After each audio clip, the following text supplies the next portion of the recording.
आकाशवाणी चंडीगढ़ से प्रस्तुत है विकसित भारत संकल्प यात्रा युवा संगम पर समाचार दर्शन का विशेष अंक।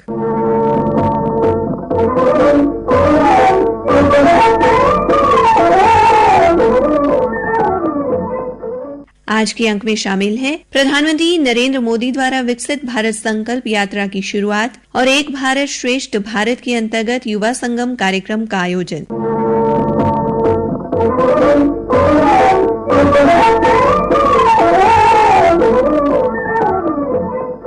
प्रधानमंत्री नरेंद्र मोदी ने कल झारखंड के खूंटी जिले से विकसित भारत संकल्प यात्रा की शुरुआत की, जो 26 जनवरी तक देश के विभिन्न जिलों में जाकर लोगों को सरकार की जन कल्याणकारी योजनाओं के बारे में जागरूक करेगी। यात्रा का शुभारंभ करते हुए प्रधानमंत्री ने कहा, गरीब को सुविधा देने वाली हर योजना का लाभ हर लाभार्थी तक पहुंचे, इसके लिए केंद्र सरकार आपके गांव, आपके दरवाजे पर आ रही है।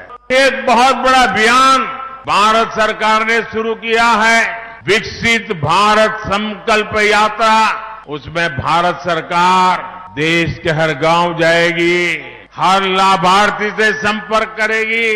जो सरकार की योजनाओं से वंचित है, अब सामने जाकर के उनका हक उनको दिया जाएगा।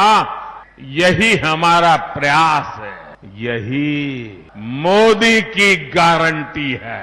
इसी महीने के तीसरे सप्ताह में ये यात्रा हरियाणा में प्रवेश करेगी। विकसित भारत संकल्प यात्रा की तैयारियों को लेकर हमारी संवाददाता सुमन शर्मा ने पंचकुला के उपायुक्त सुशील सारवान से बातचीत की। जिला पंचकुला के अंदर विकसित भारत संकल्प यात्रा जल्द ही प्रवेश करेगी। जनमानस द्वारा अति उत्साह दिखाया जा रहा है और इस यात्रा के तहत हम 31 वार्ड नगर पालिका कालका के और 26 वार्ड नगर निगम के कवर करेंगे। 60 हमारे गांवों के अंदर चारों के चारों जो ब्लॉक हैं, रायपुर, रानी, कालका, पिंजौर, मोरनी और बरवाला, इनके ये 15-15 और 10-10 गांवों को कवर करेगी। 60 गांवों के अंदर प्रभात फेरी व उत्सव जैसे माहौल के अंदर यात्रा का शुभारंभ होगा और साथ ही यह जनमानस को सरकार की उपलब्धियों व अन्य योजनाओं के बारे में जागरूक करेगी। कैथल से हमारे संवाददाता ललित कुमार ने कैथल के अतिरिक्त उपायुक्त सुशील कुमार से यात्रा को लेकर जानकारी ली। विकसित भारत संकल्प यात्रा 2047 तक आत्मनिर्भर और विकसित राष्ट्र बनाने के सपने को साकार करने हेतु संपूर्ण भारत में आयोजित की जा रही है। हरियाणा में ये यात्रा नवंबर माह के तीसरे सप्ताह में शुरू की जाएगी।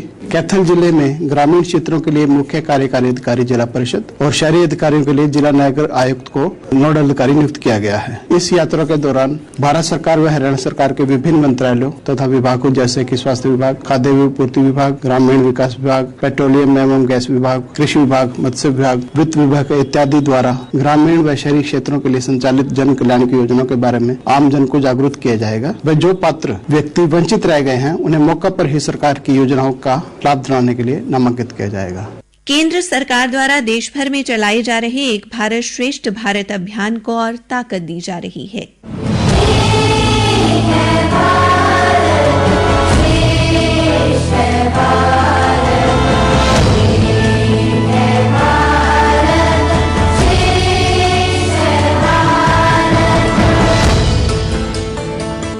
एक भारत श्रेष्ठ भारत।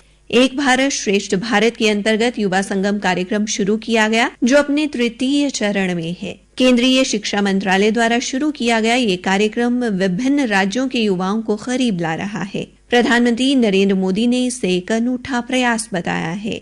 एक भारत श्रेष्ठ भारत की भावना को ताकत देने वाला ऐसे ही एक और अनूठा प्रयास देश में हुआ। ये प्रयास है युवा संगम का। भारत की शक्ति इसकी विविधता में है। हमारे देश में देखने के लिए बहुत कुछ है। इसी को देखते हुए एजुकेशन मिनिस्ट्री ने युवा संगम नाम से एक बेहतरीन पहल की है। इस पहल का उद्देश्य पीपल टू पीपल कनेक्ट बढ़ाने के साथ ही देश के युवाओं को आपस में घुलने मिलने का मौका दे। विभिन्न राज्यों के उच्च शिक्षा संस्थानों को इससे जोड़ा गया। युवा संगम में युवा दूसरे राज्यों के शहरों और गांवों में जाते हैं। उन्हें अलग अलग तरह के लोगों के साथ मिलने का मौका मिलता है। केंद्रीय शिक्षा मंत्री धर्मेंद्र प्रधान ने युवा संगम की व्याख्या करते हुए कहा, युवा संगम हमारी देश में अपने आप में एक महत्व रखती है। भारत की कुछ शब्द ऐसे हैं, सभी भाषाओं में एक ही होता है और युवाओं को संगम में जोड़ना, ये इस कार्यक्रम की प्रयास है। इसमें घर में जैसे अतिथि आता है, ऐसे ही आत्मीयता के साथ नौजवानों को जब हम देश को समझाएंगे, कोई हमको अलग नहीं कर सकता है। इसी के लिए प्रधानमंत्री जी ने एक भारत श्रेष्ठ भारत की कल्पना किया गया है। युवा संगम कार्यक्रम के साथ हरियाणा और झारखंड को जोड़ीदार राज्य बनाया गया है। कुरुक्षेत्र का राष्ट्रीय प्रौद्योगिकी संस्थान रांची के भारतीय सूचना प्रौद्योगिकी संस्थान से मिलकर युवाओं को एक दूसरे की संस्कृति से वाकिफ करवाएगा। इस कार्यक्रम को लेकर हमारी संवाददाता संगीता ने एनआईटी कुरुक्षेत्र के निदेशक प्रोफेसर बीवी रेड्डी से बातचीत की। युवा संगम ऐसा एक मेला है जहां सारे राज्यों से जो हमारी युवा पीढ़ी है, एक राज्य से दूसरे राज्य में जाकर एक दूसरे को जानने का, पहचानने का और वहाँ की संस्कृति, सभ्यता और वहाँ के रीति रिवाज, रहन सहन, इन सभी की अध्ययन करने के लिए मिनिस्ट्री ऑफ एजुकेशन के अंतर्गत एक भारत श्रेष्ठ भारत के माध्यम से ये तीसरी युवा संगम मेला का आयोजन करा जा रहा है। और हमें खुशी है कि इसमें एनआईटी कुरुक्षेत्र हरियाणा को रिप्रेजेंट करते हुए हम झारखंड के 50 से 60 बच्चों को उच्च शिक्षा प्राप्त कर रहे हैं। उस राज्य में हरियाणा में उनका स्वागत करते हैं। इस युवा संगम का कार्यक्रम है, ये पूरे देश में एक दूसरे राज्य के बच्चों के साथ मिलन और उस राज्य के बारे में परिचय कराएंगे।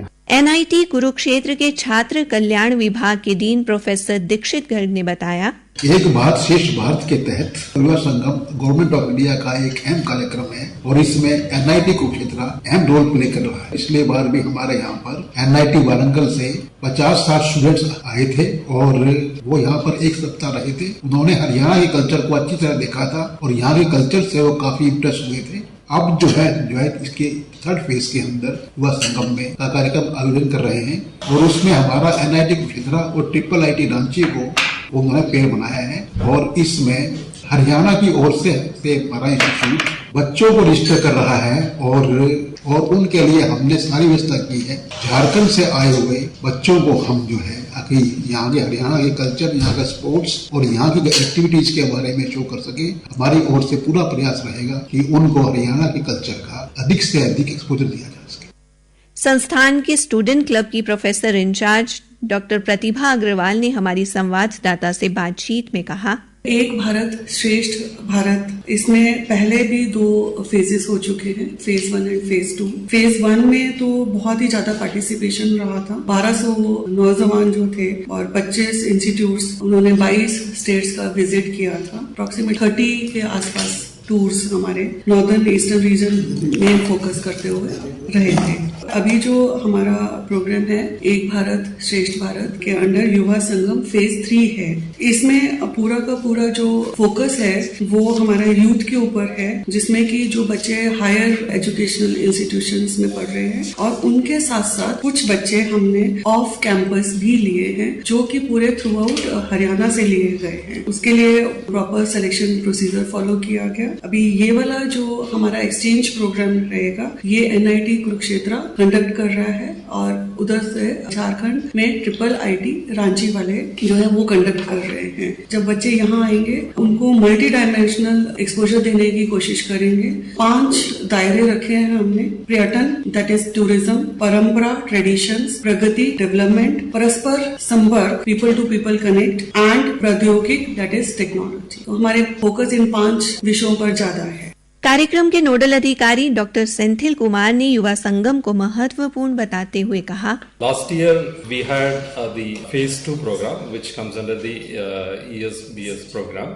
Under this Telangana state was paired with Haryana. Then around 60 students from Telangana visited Haryana and then they stayed here for around 7 days and then they explored the culture of Haryana. I myself from Tamil Nadu, and when I came to Haryana I was a bit reluctant to this culture because it was entirely new for me. And then the students who came here, they were also new for that. But only difference is that the students, they are exposed to this culture at an early career. So that once they are exposed to this culture, so they will be ready when they start their own career, and they will be used to this culture. They will come to know the culture of other states, so that they will not have any mental burden to work in other places in India. NIT के छात्र युवा संगम कार्यक्रम को लेकर काफी उत्सुक दिखे। हमारी संवाददाता ने बीटेक के छात्र राहुल से बातचीत की तो उसने कहा, Basically, I'm really excited about the phase 3 of Yuva Sangam. So, under this, students from Haryana would be visiting Jharkhand. The main sort of attraction for Yuva Sangam phase 3 is the tourism, the tradition, and the people-to-people connect we would be having in Yuva Sangam. So, it's all about like knowing their culture and sharing our culture with them, the traditions that we have in Haryana, and getting to know their traditions as well. So, as part of Yuva Sangam, we would be visiting their villages, and they would be visiting our villages, and I would be very excited to show them our culture. इसी के साथ समाचार दर्शन का ये अंक समाप्त हुआ। प्रस्तुति अश्विनी कुमार शर्मा, वाचिका रतिका, प्रस्तुति सहायक सुखविंदर सिंह।